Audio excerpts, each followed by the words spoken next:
ॐ श्री परमात्मने नमः। अथ त्रयोदशोऽध्यायः क्षेत्रक्षेत्रज्ञविभागयोगः। अर्जुन उवाच.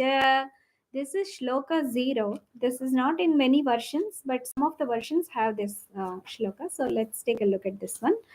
प्रकृतिं पुरुषं चैव क्षेत्रं क्षेत्रज्ञमेव च एतद्वेदितुमिच्छामि ज्ञानं ज्ञेयं च Keshava. In this, Arjuna wants to know what is the difference between kshetra and kshetrajna, prakriti, purusha, etc. Right? So, shloka 1 of chapter 13. Shri Bhagawanuvacha. इदं शरीरं कौन्तेय क्षेत्रमित्यभिधीयते एतद्यो वेत्ति तं प्राहुः क्षेत्रज्ञ इति तद्विदः.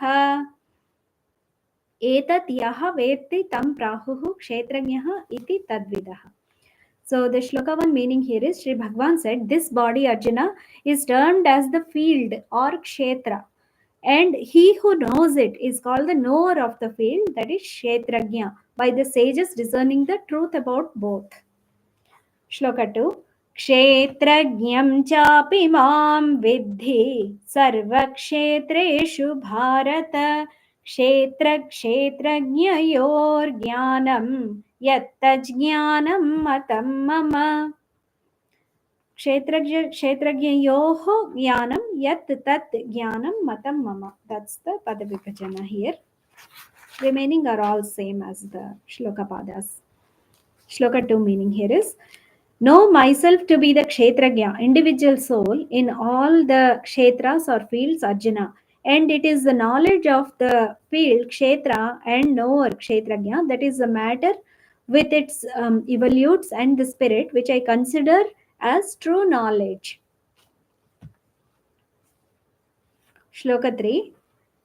तत्क्षेत्रं यच्च यादृक् च यद्विकारि यतश्च यत् स च यो यत्प्रभावश्च तत्समासेन मे शृणु. Let's see the padavibhajana for this. Tat kshetram yat cha yadruk cha yadvikari yatah cha yat सह च यः यत्प्रभावः च तत् समासेन मे शृणु. So slightly complex padavibhajana here. What that field kshetra is and what its nature, what are its modifications, and from what causes and what effects have risen, and also who its knower or kshetrajna is and what is his glory. Hear all this from me in brief. Okay. Shloka 4 is ऋषिभिर्बहुधा गीतं छन्दोभिर्विविधैः पृथक् ब्रह्मसूत्रपदैश्चैव हेतुमद्भिर्विनिश्चितैः. ऋषिभिः बहुधा गीतं छन्दोभिः विविधैः पृथक् ब्रह्मसूत्रपदैः च एव हेतुमद्भिः विनिश्चितैः. So the meaning of shloka 4 here is the truth about kshetra and the kshetrajna has been expounded by the seers in manifold ways. Again, it has been separately stated in different Vedic chants and also in the conclusive and reasoned texts of the Brahma Sutras. So kshetra kshetrajna is also described in the Brahma Sutras, along with what rishis and sages and Vedic chants have explained. Shloka 5. महाभूतान्यहङ्कारः बुद्धिरव्यक्तमेव च इन्द्रियाणि दशैकं च पञ्चचेन्द्रियगोचराः. Let's see the word split of this. महाभूतानि अहङ्कारः बुद्धिः अव्यक्तम् एव च इन्द्रियाणि दश एकं च पञ्च च इन्द्रियगोचराः. The meaning of this shloka 5 here is the 5 elements: the ego, intellect, the unmanifest, which is primordial matter, the 10 organs of perception and action, the mind, the 5 objects of sense, which is sound, touch, color, taste, and smell. Shloka 6, and it continues. Lot of the qualities are and aspects are mentioned here. So this continues into the next shloka here. Ichha dvesha sukham dukkham सङ्घातश्चेतना धृतिः एतत् क्षेत्रं समासेन सविकारमुदाहृतम्. Word split is very similar, so I'll skip that one. So shloka 6 meaning is also desire, which is ichha, dvesham, aversion, pleasure, pain, the physical body, consciousness, firmness. Thus is the kshetra with its evolutes briefly stated. These are some examples of kshetra. अमानित्वमदम्भित्वम् अहिंसा क्षान्तिरार्जवम् आचार्योपासनं शौचं स्थैर्यमात्मविनिग्रहः विनिग्रहः. So very important qualities are also part of the kshetra mentioned here. Amanitvam, which is absence of pride. Adambhitvam, freedom from hypocrisy. Non-violence, ahimsa, kshanti, arjavam, which is forbearance. Uprightness of speech and mind, etc. Devout service of the preceptor. Internal and external purity, which is shaucham. Shaucham is internal purity as well as external purity.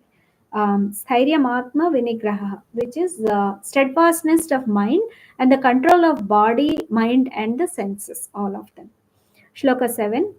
Shloka 8. Indriyartheshu vairagyam anahankara evacha janma mrityu jara vyadhi dukkha doshanudarshanam. The second one is all of it. The 3 and 4 padas are all one word here. Meaning of this is dispassion towards the objects of the enjoyment of this world and the next, and also absence of egotism, pondering again and again on the pain and evils inherent in the birth, death, old age, and disease. Janma, mrityu, jara, vyadhi. Finding whatever are the problems inherent in each one of them, right? So that is what someone has to do. Shloka 9. असक्तिरनभिष्वङ्गः पुत्रदारगृहादिषु नित्यं च समचित्तत्वम् इष्टानिष्टोपपत्तिषु.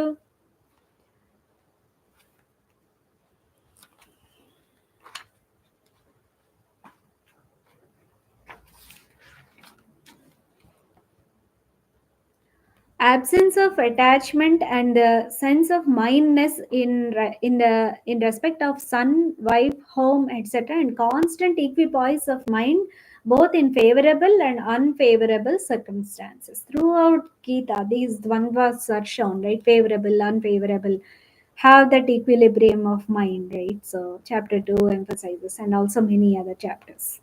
Shloka 10. मयि चानन्ययोगेन भक्तिरव्यभिचारिणी विविक्तदेशसेवित्वम् अरतिर्जनसंसदि. भक्तिरव्यभिचारिणी, भक्तिः अव्यभिचारिणी, aratihi janasansadi. That is the word split. So the meaning of shloka 10 here is unflinching devotion to me through exclusive attachment, living in secluded and holy places, and finding no delight in the company of the worldly people.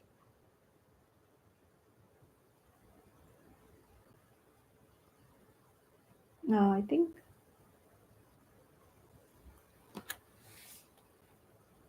that's the shloka 10, Maichananya Yogena. Yeah. I think shloka 9 was the one that I read before, right? Which was for Amanitvam adambhitvam, and then we had Indriyartheshu vairagyam anahankara evacha janma mrityu jara vyadhi dukkha doshanu darshanam.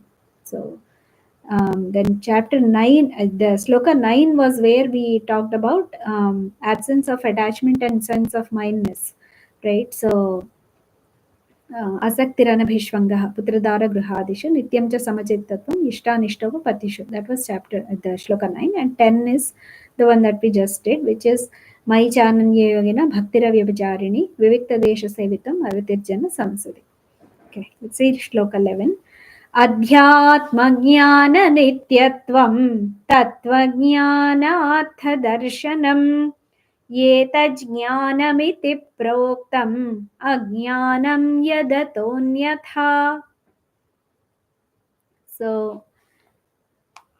first two lines padas are like that, and third pada is etat jnanam iti proktam ajnanam yat ataha anyatha. That's the word split. Okay, see the meaning. Constancy in self knowledge and seeing God as the object of true knowledge, all this is declared as knowledge, and what is contradictory to this is called ignorance. So until tattva jnanardha darshanam, right? So whatever are explained till here, these are all part of jnana, and anything that is different from that is perceived as ajnana. Shloka 12. ज्ञेयं यत्तत् प्रवक्ष्यामि यज्ञात्वामृतमश्नुते अनादिमत्परं ब्रह्म न सत्तन्नासदुच्यते. ज्ञेयं यत् तत् प्रवक्ष्यामि यत् ज्ञात्वा अमृतम् अश्नुते अनादिमत् परं ब्रह्म न सत् तत् न असत् उच्यते. So the meaning of shloka 12 here is, I shall speak to you at length about that which ought to be known, and knowing which one attains supreme bliss. That supreme Brahma, who is the Lord of two beginningless entities, Prakriti and Jiva, is said to be neither Tat, Sat nor Asat. Shloka 13. Sarvatah panipadam tat sarvatokshishiro sarvatah shruti malloke sarvamavritya testhati. Sarvatah panipadam tat sarvatah akshishiro sarvatah shrutimat loke sarvam avritya testhati. The meaning of shloka 13 is, it has hands and feet on all sides, eyes, head, and mouth in all directions, and ears all around, for it stands pervading in all the universe. Shloka 14. सर्वेन्द्रियगुणाभासं सर्वेन्द्रियविवर्जितम् असक्तं सर्वभृच्चैव निर्गुणं गुणभोक्तृ च. So the pada 3 and 4 are asaktam sarvabhrut cha eva nirgunam gudabhoktru cha. Shloka 14 meaning is, through perceiving all sense objects, it is nearly speaking devoid of all senses. Nay, though perceiving all sense objects. Nay, though unattached, it is the sustainer of all nonetheless, and though attributeless, it is the enjoyer of gunas, the three modes of Prakriti.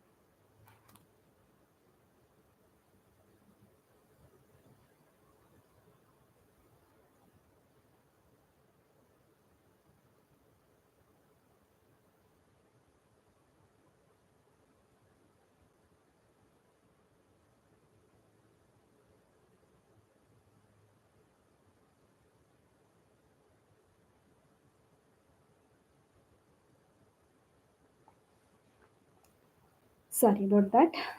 Three modes of Prakriti. Shloka 15. बहिरन्तश्च भूतानाम् अचरं चरमेव च सूक्ष्मत्वात् तदविज्ञेयं दूरस्थं चान्तिके च तत्. दूरस्थं च antike च tat.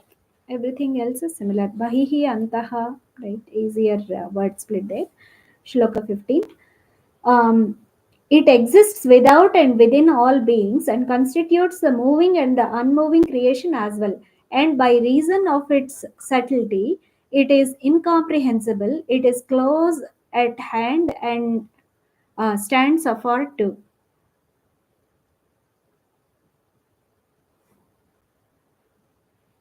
So whether it is close or far, it's all the same Parabrahma, right? Jurastham cha antike cha.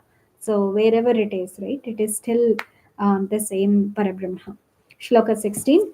Avibhaktam cha bhuteshu vibhaktamiva cha sthitam bhutabhartru cha tajñeyam grasishnu prabha vishnu cha tat gyeyam. Everything else is very similar to the Padavibhajana. Though integral like space in its undivided aspect, it appears divided as it were in all animate and inanimate beings. And that Godhead, which is the only object worth knowing, is the sustainer of beings as Vishnu, the destroyer as Rudra, and the creator of all as Brahma. Shloka 17. ज्योतिषामपि तज्ज्योतिः तमसः परमुच्यते ज्ञानं ज्ञेयं ज्ञानगम्यं हृदि सर्वस्य विष्ठितम्.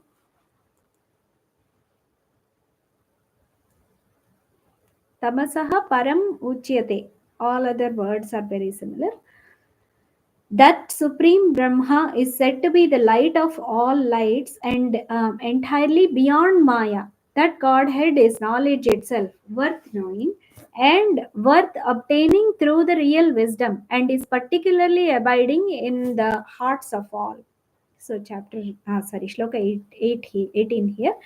इति क्षेत्रं तथा ज्ञानं ज्ञेयं चोक्तं समासतः मद्भक्त एतद्विज्ञाय मद्भावायोपपद्यते. मद्भक्तः एतद्विज्ञाय मद्भावाय उपपद्यते. Shloka 18 meaning here is, thus the truth of the kshetra and the knowledge as well as the object worth knowing, that is God, has been briefly discussed. Knowing this in reality, my devotee attains to my being. Shloka 19. Prakritim purusham chaiva vidhyanadi ubhavapi vikaramscha gunamschaiva vidhi prakriti sambhavan. Let's see the Padavibhajana for this. Prakritim purusham cha eva vidhi anadi ubhav api vikaran cha gunan cha eva vidhi prakriti sambhavan. Slightly complex Padavibhajana here. Prakriti and Purusha know both these as beginningless and know all modifications such as likes and dislikes, etc., and all objects constituted in the three gunas as born of Prakriti. Shloka 20. कार्यकरणकर्तृत्वे हेतुः प्रकृतिरुच्यते पुरुषः सुखदुःखानां भोक्तृत्वे हेतुरुच्यते. Shloka 20 meaning here is, Prakriti is said to be responsible for bringing forth the evolutes and the instruments, while the individual soul is declared to be responsible for the experience of joys and sorrows.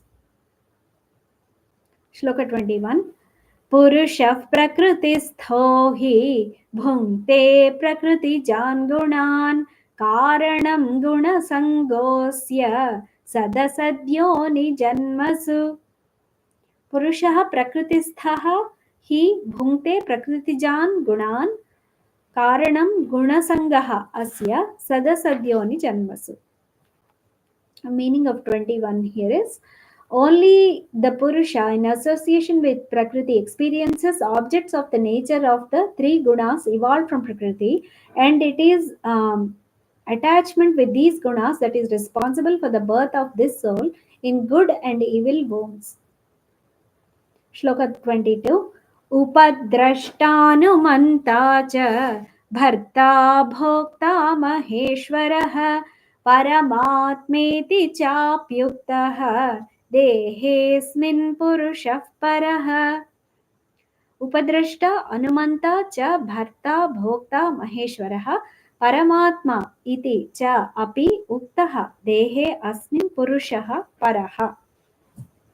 Slightly complex Padavibhajana is there here. Okay. Shloka 22 meaning here is, the spirit dwelling in this body is really the same as the Supreme. He has been spoken of as a witness, Upadrashta, Manta cha, right? So, the true guide, the sustainer of all, the experiencer, the embodied soul, and the overlord, and the absolute as well. Shloka 23.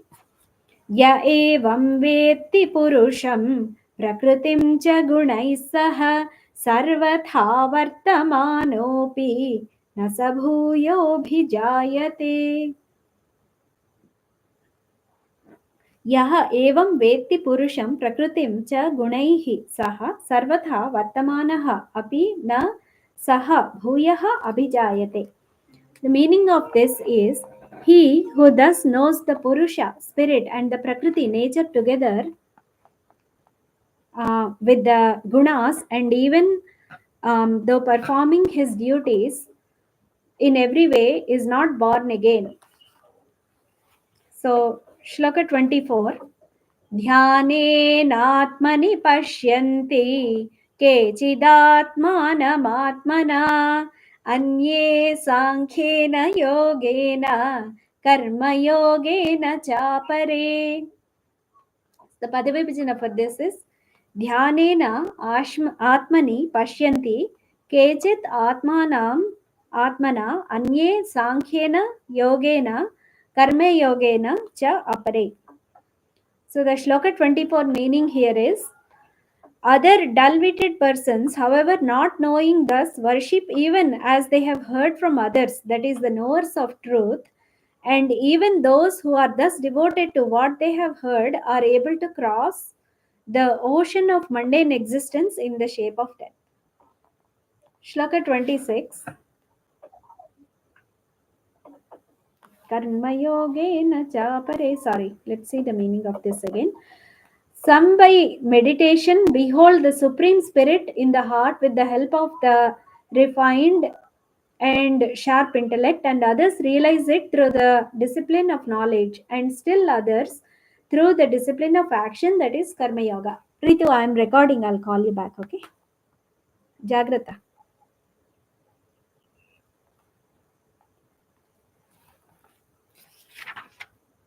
Shloka 25.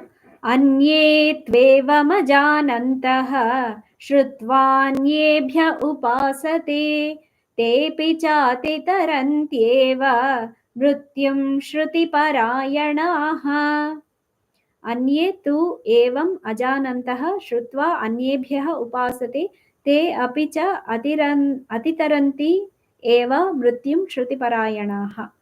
So, in this Shloka 25, I mistakenly read this meaning as part of previous one, but let me say this again. Other dull-witted persons, however, not knowing, thus worship even as they have heard from others, that is, knowers of the truth, and even those who are thus devoted to what they have heard are able to cross the ocean of mundane existence in the shape of death. Shloka 26. यावत् सञ्जायते किञ्चित् सत्त्वं स्थावरजङ्गमं क्षेत्रक्षेत्रज्ञसंयोगात् तद्विद्धि भरतर्षभ. तद्विद्धि भरतर्षभ. Remaining is same. Arjuna, whatsoever being, the moving or unmoving, is born, know it as emanated through the union of kshetra matter and the kshetragya, which is spirit. So basically, whether it is moving or unmoving, born, anything that is there is emanated through the union of kshetra and kshetragya, matter and spirit. Right? So both are needed. 27. Samam sarveshu bhuteshu tishtantam parameshwaram vinashyatsva vinashyantam yah pashyati sa pashyati. Yaha pashyati, saha pashyati. Everything else is similar for Shloka 27. He alone truly sees, who sees the Supreme Lord as imperishable and abiding equally in all perishable beings, both animate and inanimate. Shloka 28. Samam pashyan hi sarvatra samavasthitamiswaram nahi nastyatmanatmanam tato yati param gatim. Na hinasti atmana atmanam tataha yati param gatim. That is the Pada 3 and 4 meaning. For by seeing the Supreme Lord equally present in all, he does not kill the self by himself and thereby attains the supreme state. Shloka 29 here. प्रकृत्यैव च कर्माणि क्रियमाणानि सर्वशः यः पश्यति तथात्मानम् अकर्तारं स पश्यति प्रकृत्या एव च कर्माणि क्रियमाणानि सर्वशः यः पश्यति तथा आत्मानम् अकर्तारं सः पश्यति. The meaning of 29 is, he who sees that all actions are performed in every way by nature, Prakriti, and the self as the non-doer, he alone verily sees. Shloka 30. Yada bhuta prathak bhavam ekasthamanupashyati tata eva cha vistaram brahma sampadyate tada. Tataha evacha vistaram brahma sampadyate tada. Almost very similar here.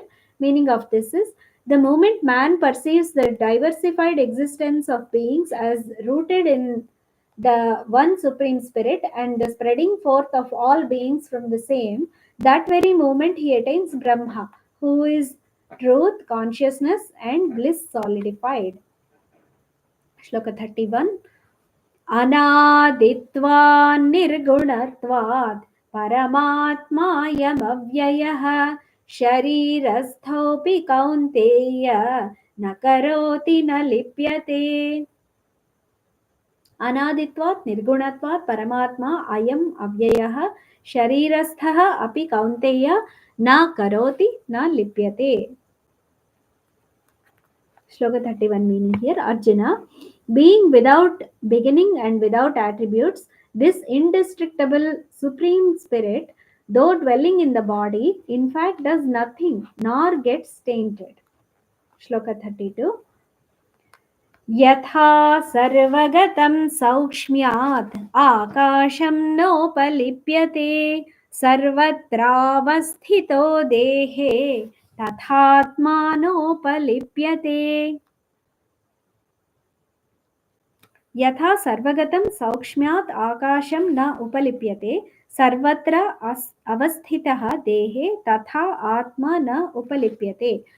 The meaning of this is, as the all-pervading ether is not contaminated by reason of its subtlety, though permeating the body, the self is not affected by the attributes of the body due to its attributeless character. Shloka 33.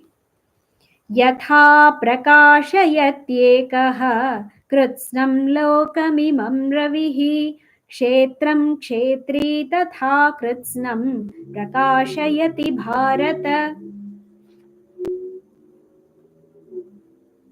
Almost similar padavibhajana here. So Shloka 33 meaning is, Arjuna, as the one sun illuminates this entire universe, so the one Atma, spirit, illumines the whole kshetra, which is the field. Shloka 34, last shloka of this chapter.